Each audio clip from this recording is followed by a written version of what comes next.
This is about as bad as it can get, isn't it? Are we seeing the end of Iraq as we know it? Probably. It depends how it's going to be handled. But I think we are moving into a Syrianization kind of situation. Unfortunately, I think what we have on our hand is an environment which have been quite supportive to forces of extreme to grow. Unfortunately, this is what have happened. And we don't have institutions that can deal with this issue, including security institutions. Let's talk about that for a second. Some people are telling me it is hard now to avoid the reality that Iraq will be partitioned. It's very possible. It depends how things will be sorted out, but we are moving in that direction. Moving in the direction of partition. Yes. So we're talking militants holding the west part. We're talking about Shiites, Baghdad and down. Is this what we're talking about? Sort of partition, sort of around here, and then Baghdad and down, and then Kurdistan up? I hope not, but this is the general situation, how it looks. This is what everybody has been trying to avoid for the last decade. Can you explain to me how two divisions of Iraqi forces, after 10 years of American training and equipment, just laid down their arms and ran away before several hundred militants? Because they have nothing to fight for. Absolutely. You know, unfortunately, the situation... They have nothing to fight for. No, because they have been disenfranchised. They have been oppressed. The situation has been getting out of control gradually. The forces of extreme are thriving in Iraq. They have been, frankly, killing 1,000 people on average a month.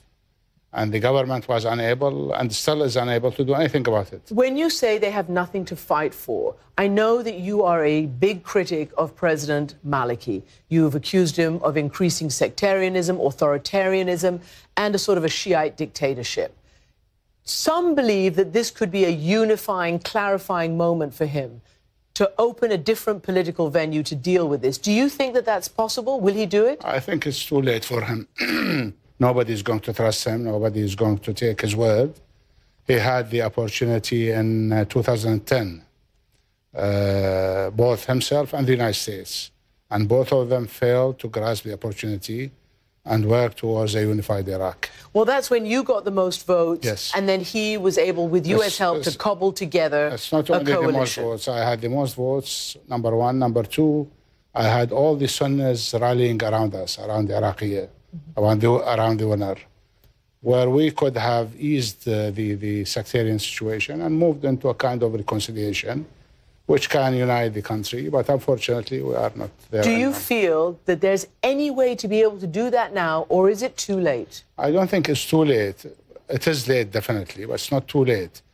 I have spoken in the last 3 days to the senior politicians in Iraq, and I told them that what we should look at now is how to convene a small meeting of as a summit meeting to see the roadmap ahead, what can we do, and to form a government of leaders, not a government of second or third layer people, but rather the leader should be involved.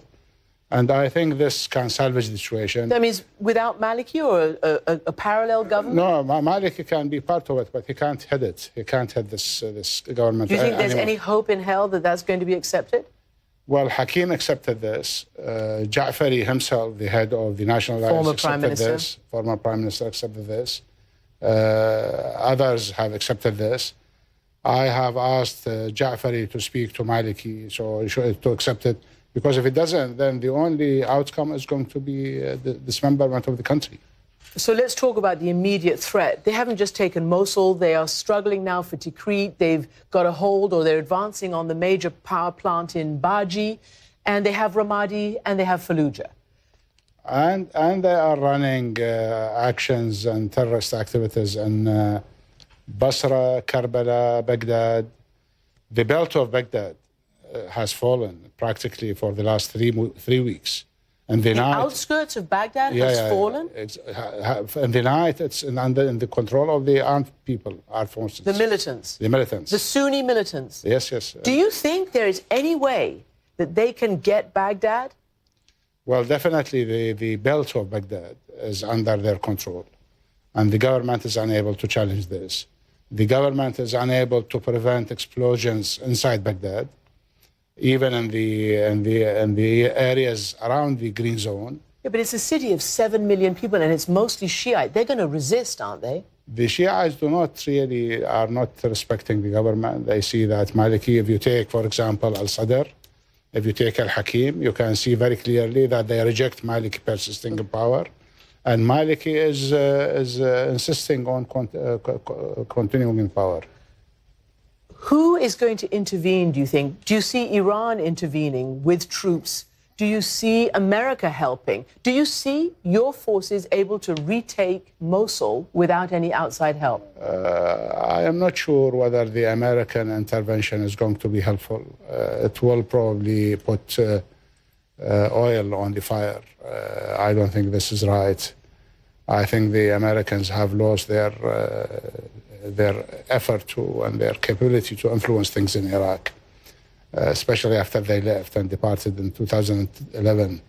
I think there are two players now in Iraq, two major players, Iran, and to a much lesser extent, is Turkey.